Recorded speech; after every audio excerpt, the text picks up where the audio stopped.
नियम को जानने के लिए आपको ग्राम सभा में बैठने की आवश्यकता है। रोफरा है वहाँ पर बैठने की आवश्यकता है। CFR है वहाँ पर बैठने की आवश्यकता है।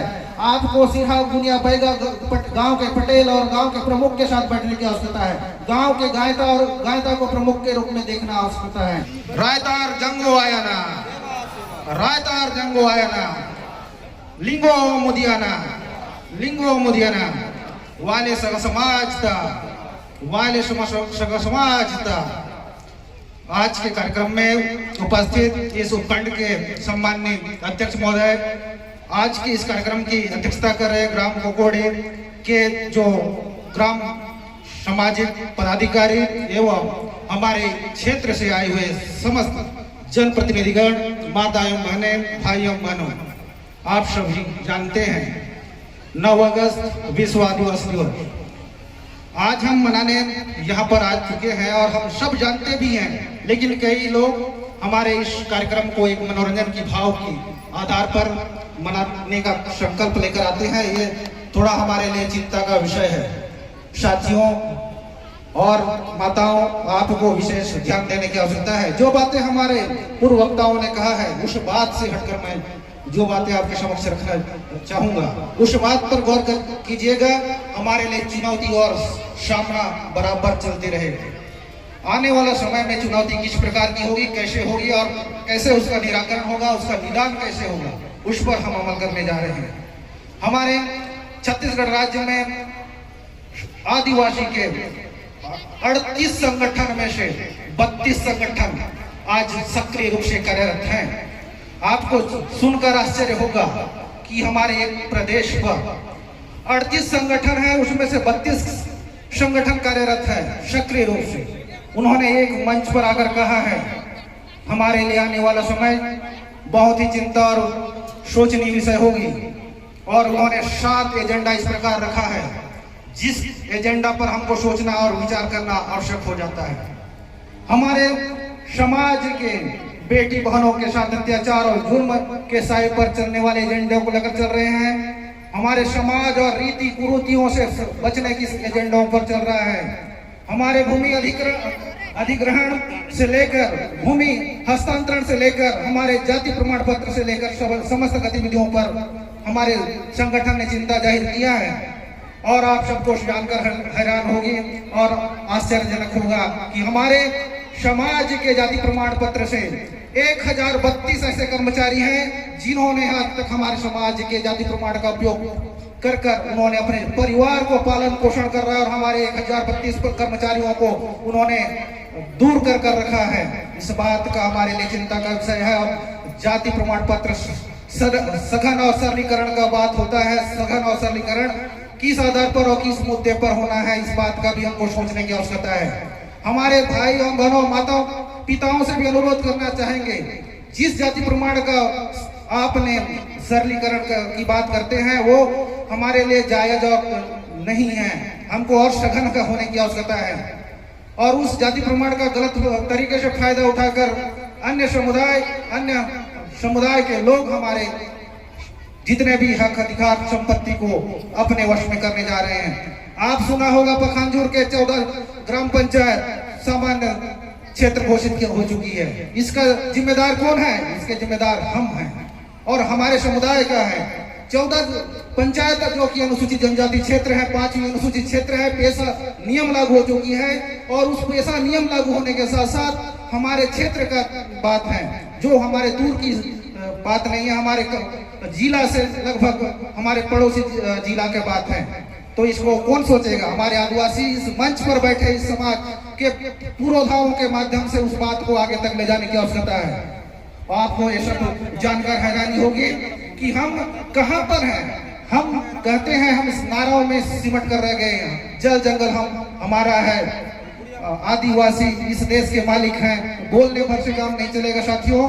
हम सबको अपने विचार को शासन प्रशासन और जितने भी हक अधिकार है उस अधिकार को अपने जो नीति नियम बनाने वाले उस समिति तक पहुंचाने की आवश्यकता है। हमने कई प्रकार के अत्याचार और कई पीढ़ियों से झेलते आ रहे हैं। इसको देखते हुए हमारे संयुक्त राष्ट्र संघ ने 1994 में हमको एक दिवस मनाने का एक दिन दिया है। ये मूल निवासी दिवस भी है, साथ ही साथ हमारे सर्व आदिवासी विश्व आदिवासी दिवस के रूप में भी इस दिवस को मनाने जा रहे हैं। तो आप हमारे 32वां वर्षगांठ मनाने जा रहे हैं, जब से हम मनाते आ रहे हैं। 32 साल गुजर चुके, लेकिन हमारे वैचारिक क्रांति अभी तक आगे नहीं बढ़ पाई है। वैचारिक क्रांति कैसी नहीं बढ़ पा रही है? हमारे युवा साथी इसमें हमारे पीछा कर रहे हैं। हमारे सियान जितने बैठे हैं वो हमारे हक और अधिकार को समझकर हमारे लिए व्यवस्था कर चुके हैं। उसके बावजूद भी हमने इस व्यवस्था को आगे ले जाने में सक्षम क्यों नहीं है? इसको सोचना और समझना हम सबके लिए कर्तव्य है, और हमारे कर्तव्य के अनुसार हम सबको अपने अनुसार कार्य करने की आवश्यकता है। हमारे बस्तर और सरगुजा क्षेत्र में बैकलॉग भर्ती भी अधूरे पड़ा हुआ है।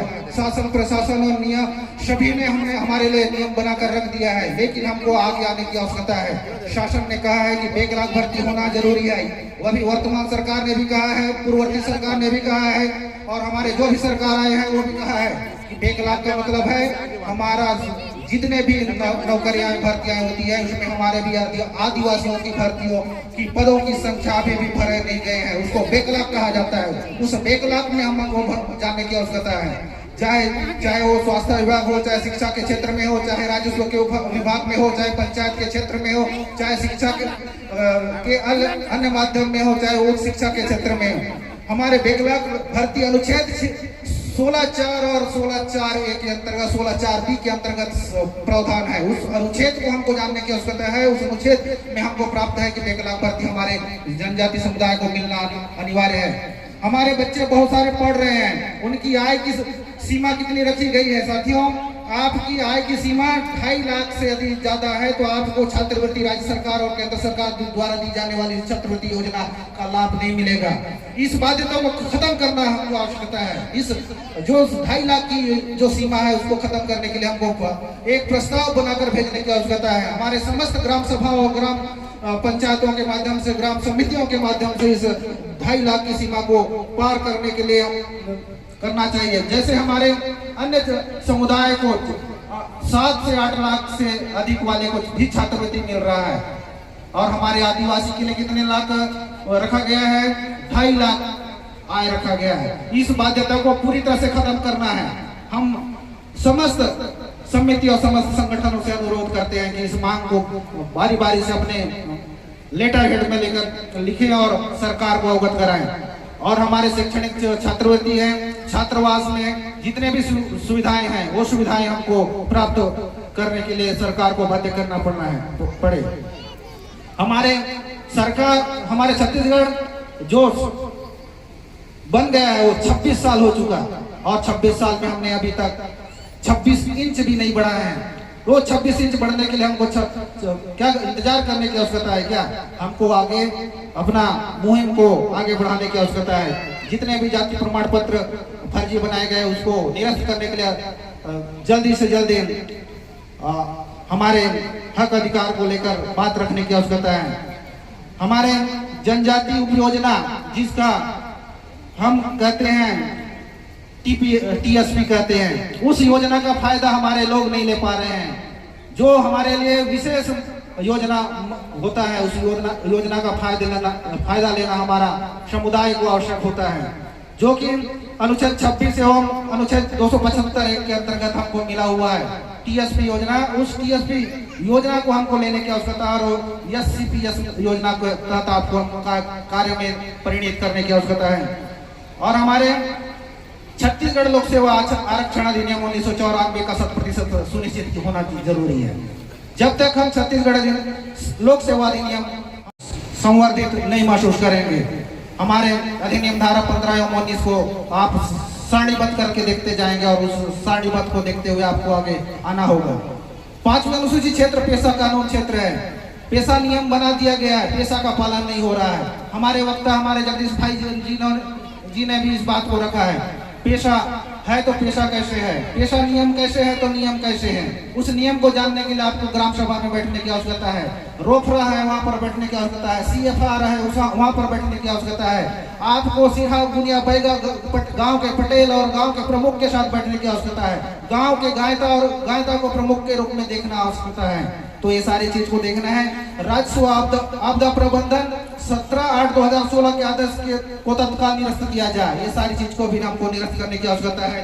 हम समय की विशेष नजाकत को देखते हुए हम बाकी बातों को हम नहीं रख पा रहे हैं, लेकिन हम मुख्य बातें जो 7 एजेंडा है, 7 एजेंडा हम आपको सुना दिए हैं और 7 एजेंडाओं के आधार पर हम इस बात को बोलने जा रहे हैं। 244 एक 5वीं अनुसूची है, उस 5वीं अनुसूची को भी आपको ध्यान में रखना है। धीरे धीरे समाज को अपने और संगठित और मजबूत कर समाज को एकत्र कर हमको हक और अधिकार के लिए लड़ाई लड़ने की आवश्यकता है।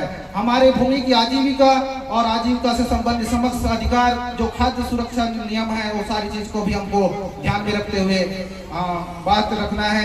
और जितने भी हमारे माता पिताजी आए हैं वो सभी हमारे बच्चे को शिक्षा और आगे बढ़ाने के लिए स्कूल जरूर भेजें। इस बात का विशेष जोर देने के लिए मैं सादर सेवाजवार करता हूं कि आप अपने बच्चे को स्कूल तक किसी भी शर्त में स्कूल में पहुंचाएं और उसको शिक्षा देने का पूरी प्रयास करें। और हमारे समाज के जो करता धरता है उनसे भी आग्रह कि आप हमारे बच्चे को शिक्षा देने के लिए प्रेरित करें और शिक्षा के मंदिर में जाने के लिए प्रेरित करें। इसी वाणी के साथ मेरे वक्तव्य को यहीं पर विराम देता हूं। पुनः एक बार मेरे बात को सुनने के लिए पुनः सेवा जोहार, जय जोहार, जय छत्तीसगढ़ और विश्व आदिवासी मूल निवासी दिवस की हार्दिक शुभकामनाओं के साथ वाणी को विराम देता हूं। जय जोहार, जय छत्तीसगढ़।